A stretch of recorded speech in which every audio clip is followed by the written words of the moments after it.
Dr. Huff. It's me, Luis Silva, and I'm going to be presenting my informative speech. And I have my audience member, my lovely girlfriend. Say hi. Hello. And to start off, I'm going to be presenting it on Esteban Hotisi, and this is my note card. And imagine growing up in the Jim Crow era and being a black male or a person of colored skin. It was a very difficult time for them. You would have to be watching out for where you're gonna drink from, what restroom you're gonna use, even though they're the same thing, but because of racism and all the segregation going on at the time, you couldn't drink from the same fountain as a white male. You couldn't use the same restrooms as a white male. Neither could you go to the same places as a white male could. All because they felt that a person with colored skin was inferior to them. During this time, there was even people that would go and look for people and lynch them and kill them. It was a very horrific time in the United States, which is kind of ironic because it's supposed to be the land of the free, isn't it? And during this time, it was the complete opposite. If you were a person of colored skin, you didn't have the freedom. You couldn't do whatever you wanted. And even now, we could still see it in some places in the United States, which is horrible. And to start off, Esteban, he was a Dominican man, and he was born in the Dominican Republic, and then he and his sister and his mother later moved to New York in the United States when he was 4. And well, he came to the United States when a lot of segregation was going on, so he had to watch out for whatever he was doing. He couldn't go to the same school as other people, and he had to grow up separated from white people.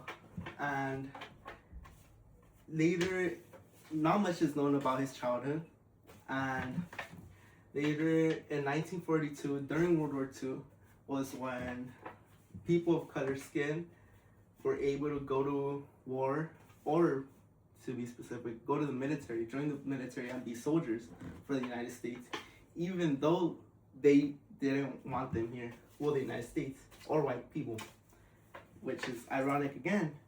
They were able to fight for this country, even though this country didn't want them here.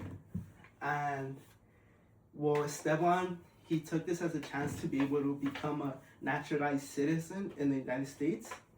So he joined, and he was part of the Tuskegee group, which was basically made to ridiculize black men, to make them seem inferior and that they couldn't do the same things as a white male could do in the military.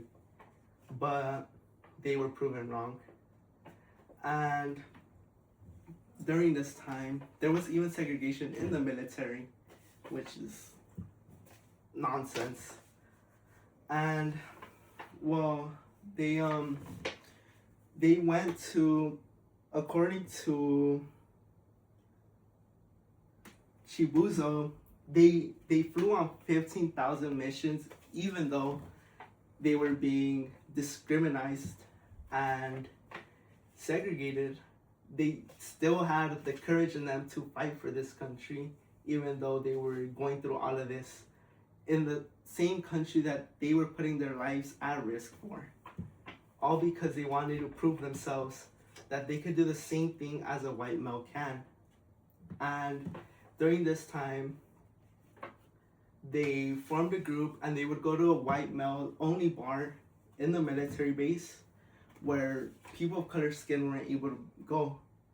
And so this is where Esteban, he and other people would go to white bars. They would form groups and try to go in there, because why can't they go in there? They're fighting for this country. And they were later arrested, him and 100 other people, refused to sign a document that said that they weren't going to be able to do that, and they refused. So they all went to jail. And this is what caused outrage in the public, because how are they going to get arrested if they're putting their lives at the line during this horrific war as well that was going on in Europe? And again, ironic as well, because in Europe there was a genocide going on, and according to the United States, they were there because they found out that Hitler was killing Jews, and which is nonsense, because here they obviously the government wasn't doing it, but the people of the United States were doing it to their own people, to their own American citizens. And Hotisi, again, going back to where we left off, he refused to sign, and even now, almost 100 years later, according to Joseph, it was even his name in the records was written wrong, which is astounding, because after so many years they couldn't even get his name right. But sadly, Esteban Hotisi ended up dying in an accident during a training for the Air Force. But he had a major impact with all the other African American people, because they desegregized the military in the United States.